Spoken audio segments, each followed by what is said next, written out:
کوئی پریشر نہیں تھا میرے گھر میں, کبھی بھی پریشر نہیں تھا میرے اوپر کہ نہیں تمہیں روزہ رکھنا ہے. بسم اللہ الرحمن الرحیم. دین سپیچز کے معزز ناظرین السلام علیکم. ناظرین, روزہ اور نماز اسلام کے اہم ارکان ہے. یہ کوئی سنت نہیں ہے بلکہ مسلمانوں پر فرض ہے. لیکن بدقسمتی سے مشرقی معاشرے میں ایسے لوگ بھی ہیں جو کہ روزوں کو اتنی اہمیت نہیں دیتے. زیادہ تر ان میں اداکار ہوتے ہیں جو صرف یہ سمجھتے ہیں کہ انسان کے لیے یہ چیز اتنی اہمیت نہیں رکھتی ہے. نام سے تو یہ اداکار یا اداکارہ مسلمان ہوتے ہیں, لیکن حقیقت میں وہ کافروں کی طرح زندگی بسر کرتے ہیں, یعنی کہ صرف دنیاوی زندگی کو اہمیت دیتے ہیں. ایک مشہور اداکارہ حنا خان جو کہ عبادت کے متعلق بھی مشہور ہیں, ایک انٹرویو کے دوران ایک صحافی رمضان کے متعلق سوال کرتا ہے تو یہ کہتی ہیں کہ ہمارے گھر میں ہم پر کوئی پابندی نہیں ہے کہ روزہ رکھو, کیونکہ بچپن ہی سے ہمیں والدین نے سکھایا کہ اگر روزہ ہو تو جب آپ کا دل کرے توڑ دو. یہ نہیں رکھنا ہے روزہ. جب کوئی پریشر نہیں تھا میرے گھر میں, کبھی بھی پریشر نہیں تھا میرے اوپر کہ نہیں تمہیں روزہ رکھنا ہے.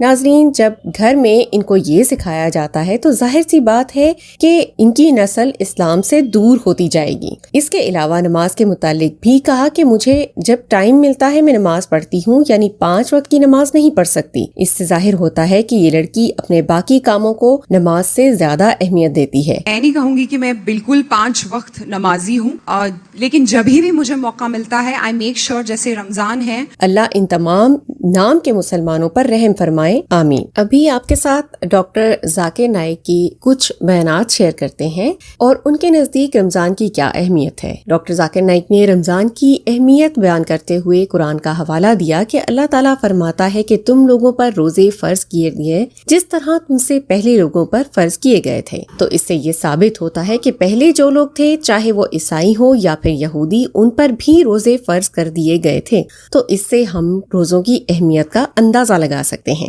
Which means, oh, you believe fasting has been prescribed to you as it was prescribed to people who came before you so that you may learn self-restraint. اس کے بعد ڈاکٹر ذاکر نائک نے ایک اور پوائنٹ بھی بیان کیا کہ اس سے تقویٰ بھی بڑھ جاتا ہے. یعنی جب انسان کو روزے کی حالت میں بھوک لگتی ہے اور جب وہ گناہ کی طرف راغب ہونے کی کوشش کرتا ہے تو اس کی ہمت نہیں ہوتی کہ وہ ایسا کرے, تو اس طرح اس کے تقویٰ میں بھی اضافہ ہوتا ہے. So here Allah is telling, fasting has been prescribed to you so that you may learn self-restraint, so that you learn taqwa.